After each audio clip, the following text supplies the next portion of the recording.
이제 게빈 뉴섬이 게빈 뉴섬을 이제 뒤흔든 여자 20년 만에 이제 침묵을 깨는 건데요. 이때 이제 그 사과 공식 사과까지 했죠. 자기 친구의 마누라를 건드렸단 말이죠. 예. 근데 여러분 미국 민주당 차기 대선 주자로 가장 먼저 이름이 오르내리는 정치인도 역시 캘리포니아 주지사인 게빈 뉴섬입니다. 그러니까 개판 치면은 대선 후보가 되나 봐요. 예, 민주당 쪽에서는. 이제 최근 뉴욕 포스트가 흥미로운 소식을 하나 전했는데 20년 가까이 침묵을 지켜온 한 여성이 이제 곧 미국 최고 권위의 매거진 Vanity Fair.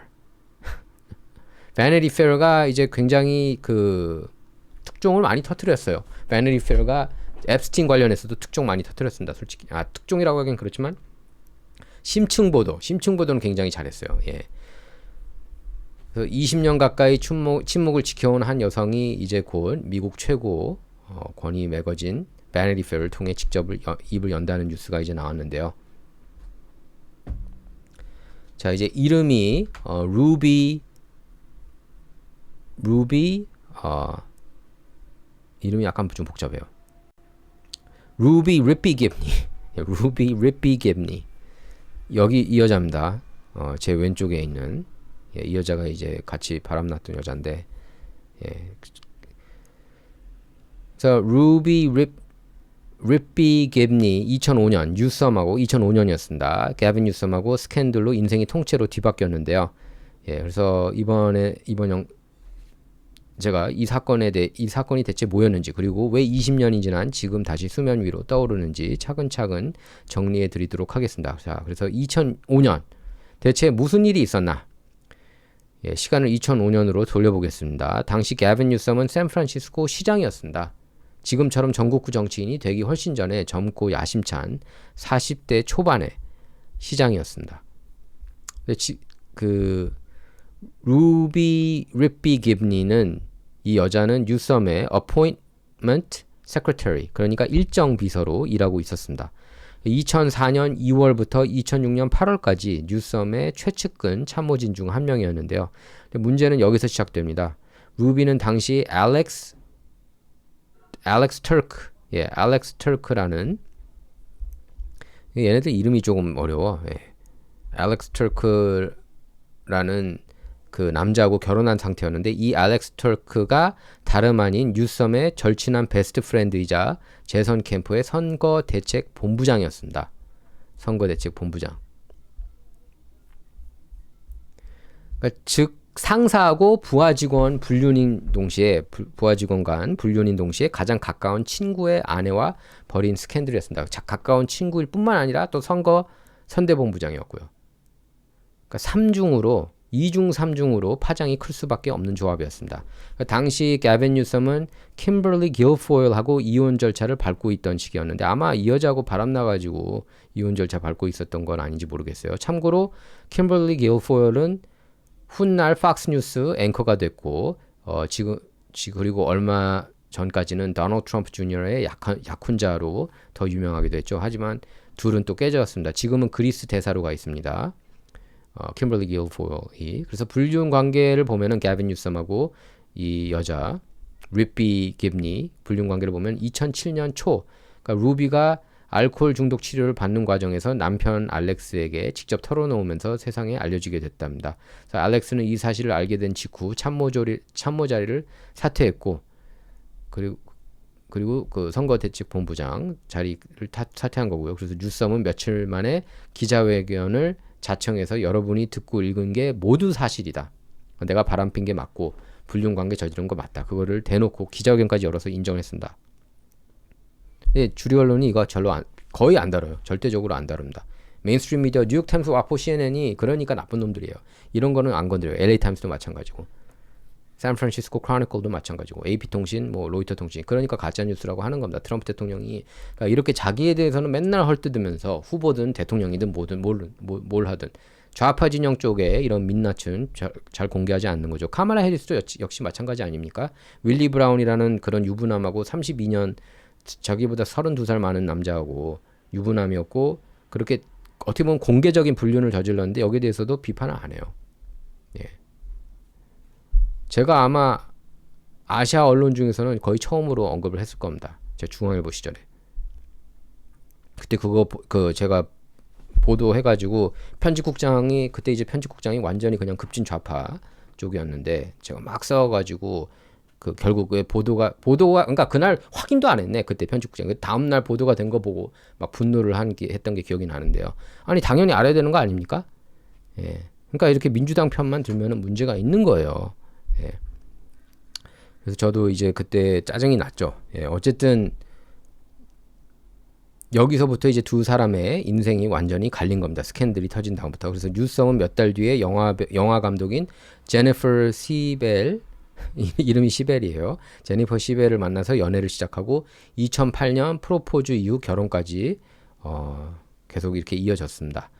이후 2018년에 캘리포니아 주지사에 당선되면서 승승장구했죠. 부지사하다가 주지사하고 스캔들은 그러니까 이 스캔들이 그때 정치 인생에 큰 타격을 주지 않았어요. 왜? LA 타임스, 와포, CNN 이런 애들이 보도를 안 하니까. 여러분께서도 몰랐을걸요? 한국 언론, 한인 언론 중에서도 저 말고는 이거를 언급한 데가 거의 없었어요. 예. 그러니까 그 정도로 굉장히 삐뚤어져 있는 거죠. 예.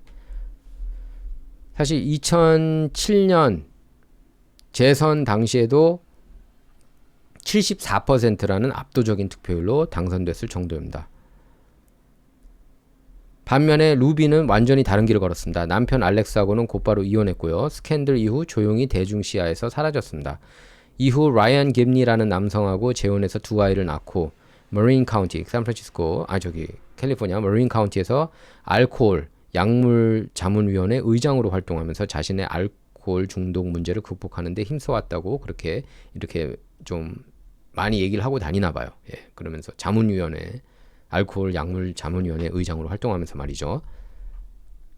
자, 흥미로운 거는 이 스캔들이 잊힐만 하면 완전히 이제 잊혀질 만한데 민주당 대선 후보로 거론이 되면서 이제 다시 수면 위로 올라간 겁니다. 그래서 2018년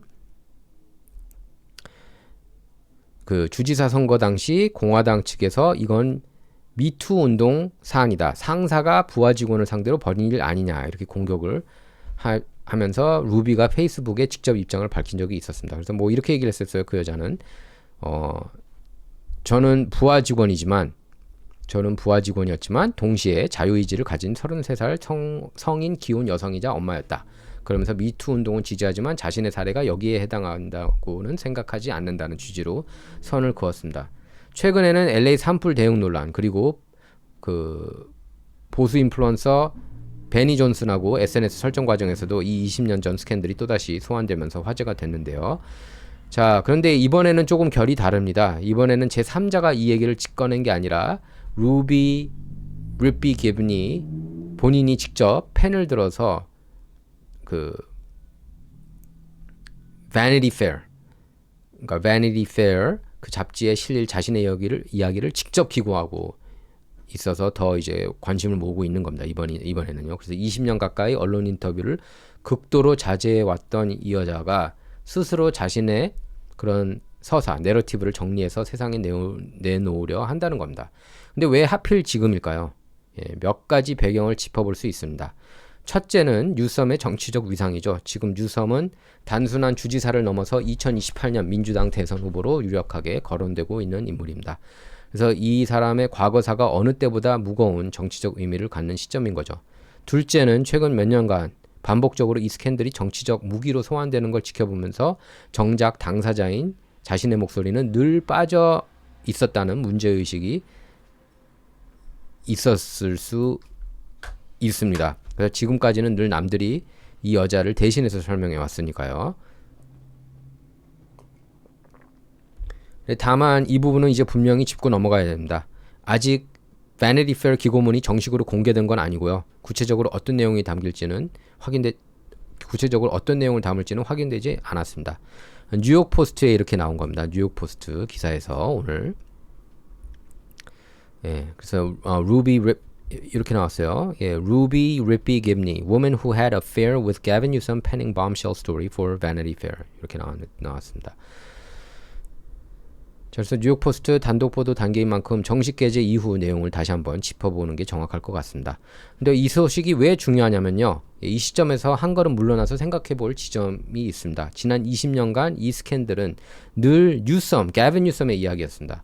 그래서 뉴섬의 사과, 또 뉴섬의 재기, 뉴섬의 결혼, 뉴섬의 정치적 생존기로 소비돼 왔는데요. 정작 루비 본인 목소리는 2018년 짧은 페이스북 글 하나가 전부였습니다. 그래서 만약에 이번에 Vanity Fair 기고가 실제로 이루어진다면 이건 단순한 가십을 넘어서는 의미가 있다는 겁니다. 20년 만에 처음으로 이 사건의 또 다른 당사자가 자신의 언어로 자신의 이야기를 하는 겁니다. 내가 왜 그 게빈 뉴섬의 절친한 친구의 부인이었음에도 불구하고 왜 불륜을 저질렀는지 뭐 이런 내용에 대해서 상세하게 설명하지 않겠습니까? 동시에 정치적으로는 뉴섬 캠프 입장에서는 껄끄러운 타이밍일 수밖에 없죠. 대권 도전을 준비하는 시점에서 20년 전 스캔들이 이제는 익명의 가십이 아니라 당사자의 육성으로 다시 조명받게 되는 거니까요. 어처구니가 없죠. 예, 자기의 가장 친한 베스트 프렌드이자 선대본부장, 예? 선거 캠프 선대본부장의 마누라를 그렇게 또 둘이 이제 합의하에 성관계를 가졌다는데, 예, 이런 불륜 관계 참 모르겠습니다. 미국이니까 이러는 건지, 예, 한국에도 이런 일이 있었는지. 정리하면은 2005년 스캔들의 또 다른 주인공 루비 리피 김니가 2020년 가까운 침묵을 깨고 Vanity Fair를 통해 직접 목소리를 낸다. 예, 정식 기고문이 공개되면 어떤 내용이 담길지, 그리고 이게 뉴섬 대권 행보에 어떤 영향을 미칠지, 예, 제가 다음에 또 한번 이 이슈에 대해서 다루도록 하겠습니다. 여러분 생각이 어떤지 또 궁금합니다. 댓글로 달아주시기 바라고요.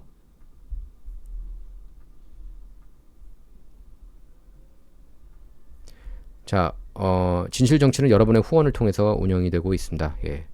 그래서 작은 후원이든 큰 후원이든 큰 힘이 됩니다. 예. 그래서 후원 정보는 다음과 같습니다.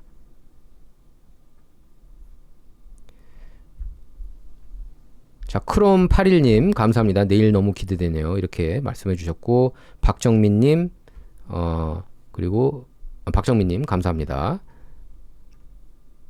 여러분 댓글 좀 볼게요. 실시간 댓글. 이게 또 왜 안 보이지? 예.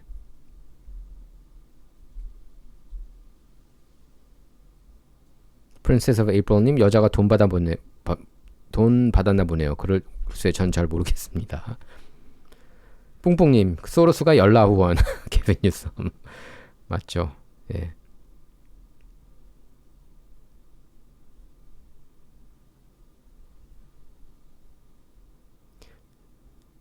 H정님, 방탄조끼를 입고 다닌다? 참 기가 막힐 일이네. 그 정도로 겁나면 그만두셔야지요. 판결을 무서워서 한다면 그 판결이 제대로 된 판결일까? 예, 저도 같은 생각입니다. 근데 뭐 방탄조끼 하는 건 괜찮은데 그것 때문에 괜히 막 죽는 소리 치는 건 그거는 정말 꼴 보기 싫은 거죠.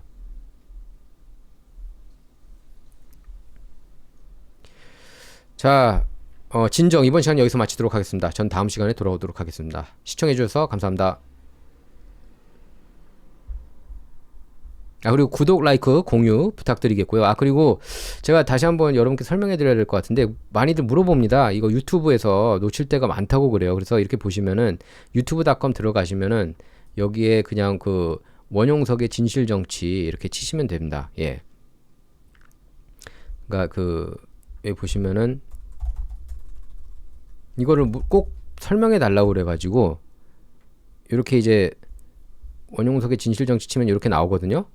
그러면은 이렇게 누르시면은 이렇게 요걸 누르시면은 여기에 가서 여기 나옵니다. 요 홈페이지가. 여기에 라이브를 누르세요. 라이브를 누르시면은 여기 이제 가장 최근 방송들 이렇게 쫙 나와 있는 겁니다. 예, 제가 항상 여러분께 설명을 한동안 좀 해드릴게요.